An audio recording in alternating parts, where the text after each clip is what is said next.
तो दोस्तों जानेंगे हम आज इलेक्ट्रिक करंट यानी धारा के बारे में कि ये अदिश राशि है कि सदिश। तो देखिए, जब भी हम किसी वायर में करंट को शो करते हैं तो इस तरीके से लिखते हैं, और वेक्टर को जब हम जाने थे, जैसे ओ है, ए है, तो ओ ए वेक्टर इस तरीके से लिखा, बी तो ओ बी वेक्टर इस तरीके से। ये हम वेक्टर को रिप्रेजेंटेशन इस एरो से देते थे, तो इसके हिसाब से देखें तो ये इलेक्ट्रिक करंट कैसी लगेगी, वेक्टर जैसी लगेगी, सदिशों की तरह। बट ये वेक्टर नहीं होती, कैसी होती है, स्केलर। सीधा सा एग्जांपल आप अपनी लाइफ से देखें कि जैसे ये कोई तार है, इसको लेके आए, अब घर में ये तार ज़्यादा अमाउंट में हो गया तो हम क्या करते हैं, एक खूंटी में इसका लच्छा बना करके टांग देते हैं।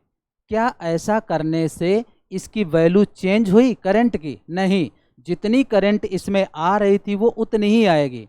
तो फिर अगर हम वेक्टर की प्रॉपर्टी से देखें तो ऐसे जैसे ये पिंड बना करके, लच्छा बना करके हम टांग दिया, तो हर बार इसकी डायरेक्शन चेंज होती यहाँ पर, और ऐसे चेंज होती तो मैग्नीट्यूड करंट का ऐसे ही बदल जाता, फिर पावर हाउस से सप्लाई देने की ज़रूरत ही न पड़ती।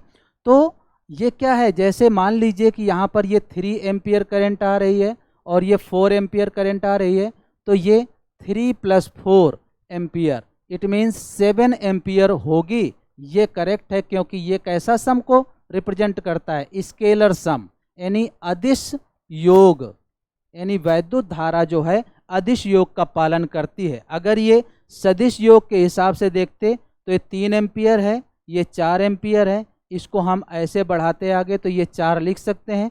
तो पाइथागोरस प्रमेय से 3 और 4 का रिजल्टेंट कितना आता, 5। ठीक है, आधार का वर्ग प्लस लंब का वर्ग।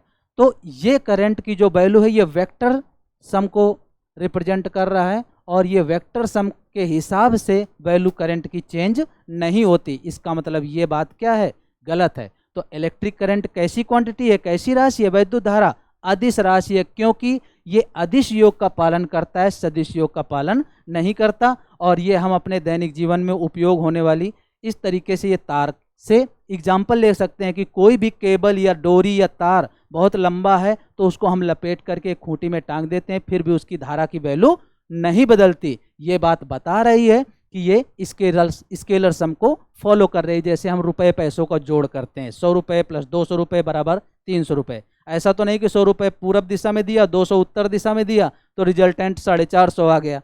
ओके, तो इस तरीके से इलेक्ट्रिक करंट स्केलर होगी।